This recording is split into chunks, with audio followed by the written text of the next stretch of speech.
అంటే water ఎలక్ట్రాలిసిస్కి subject అవుతుంది అనమాట. అంటే ముందు బ్యాక్టీరియా అంతా పోవటానికి ఫిల్టర్స్ ఉంటాయి. అది అయిపోయిన తర్వాత వాటర్ ఎలక్ట్రలైజ్ అయ్యి OHHగా సపరేట్ అవుతుంది. ఈ హెచ్ అనేది abundant source of anti oxidant. మనము ఆహారం తీసుకుంటే వచ్చే యాంటీ ఆక్సిడెంట్స్ సరిపోవటం లేదు. అంటే మనము రా ఫుడ్ ఏది తీసుకున్నా దాంట్లో యాంటీ ఆక్సిడెంట్స్ ఉంటాయి. Vitamin C, vitamin A, vitamin E ఇవన్నీ కూడా యాంటీ ఆక్సిడెంట్సే.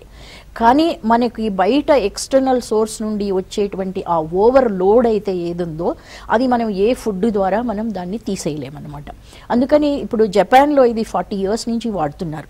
అందువల్ల మీకు అబ్జర్వ్ చేయండి, జపాన్లో లైఫ్ స్పాన్ చాలా ఎక్కువ ఉంటుంది. అది కూడా వాళ్ళు ఎలా చేశారంటే కొన్ని ఏరియాస్ లో అంటే కొంతమంది పీపుల్ మోర్ దాన్ 100 years బ్రతుకుతున్నారు. ఎందుకు అని రీసెర్చ్ చేస్తే అక్కడ రివర్ వాటర్ వాడుతున్నారు అనమాట, ఫ్రెష్ రివర్ వాటర్. అప్పుడు ఈ రివర్ వాటర్ క్వాలిటీ ఏముంది అని టెస్ట్ చేస్తే దాంట్లో ఈ యాంటీ ఆక్సిడెంట్స్ ఎక్కువగా ఉండటము, మినరల్స్ ఉండటము, తర్వాత సోకాల్డ్ మనం మినరల్ వాటర్ అని వాడుతున్నాము. ఇప్పటికైతే చాలా మందికి తెలుసు. ఈ టీవీ ద్వారా నేను చెప్పదలుచుకునేది ఏంటంటే RO వాటర్ అనేది స్టెరైల్ వాటర్, మెడికల్ వాటర్. మనకి ఐవీ ఫ్లూయిడ్స్ చేయటానికి, ఇంజెక్షన్స్ చేయటానికి, మాలాంటి IVF టెస్ట్ ట్యూబ్ బేబీ సెంటర్స్లో క్లీనింగ్కి ఏ కెమికల్స్ ఏ ఇవి ఉండకుండా ఉండటానికి వాడేవి RO వాటర్. అది డ్రింకింగ్ వాటర్ కాదు. సంహవ్ ఈ RO వాటర్ కంపెనీస్ సక్సెస్ఫుల్గా దాన్ని డ్రింకింగ్ వాటర్గా జనానికి పెట్టేసి ఈ సమస్యల్ని తీసుకొస్తుంది అనమాట.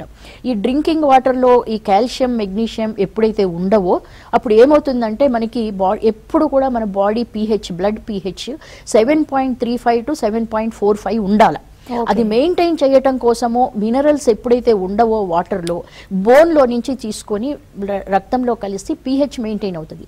కానీ బోన్స్లో ఆస్టియోపోరోసిస్ వస్తుంది. అంటే ఏజ్ తో పాటు తాగే వాటర్ మీద కూడా వాటర్, ఫుడ్.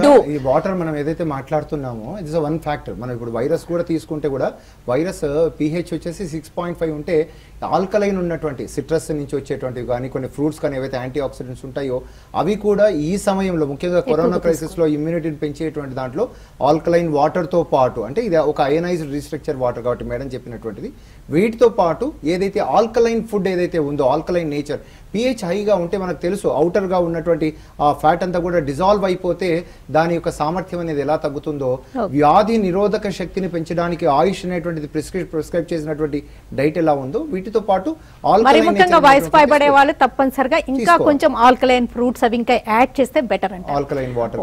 ఓకేనండి. డాక్టర్ హరికుమార్ గారు, డాక్టర్ రమాదేవి